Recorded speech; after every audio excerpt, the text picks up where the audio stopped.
So hi guys, meron tayo dito headlight ng Subaru Impreza na STI. So kita nyo may mga sun crack, saka medyo nag-fade na rin yun sa may bandang itaas na part ng headlight lens. Tapos ito, nilihan na natin siya ng ating magaspang na liha. So yan muna yung una.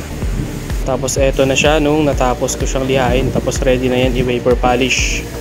So yan, malinaw na yan. Malinaw na yan.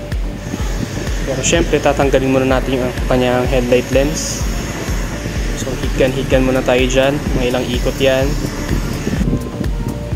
Tapos natanggalan natin yung lens. So ito kasi nagmumoist yung isang headlight ng malala. Tapos ayan, nagmancha sa driver side yan. So pupunas-punasan muna natin yan hanggang sa matanggal. So banayad lang dapat para hindi may scratch o magasgas yung ating headlight lens. Tapos ito, vapor polish tayo. Check natin kung may mga kailangan pang tanggalin sa loob.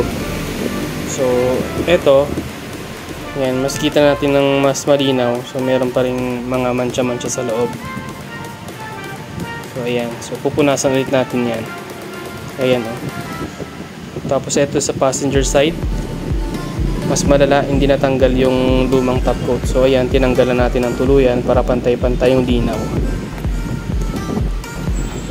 Para syempre maidikit ulit, ginamitan natin ng OEM sealant. So tinanggal natin yung Banawi butyl na ginamit na dito.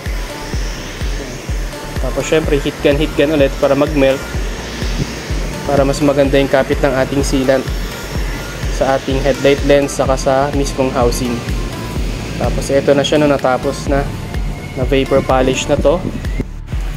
Nalinis na rin natin yung loob. So pantay-pantay na yung pagkalino ng parehas nating headlight. So thank you guys for watching.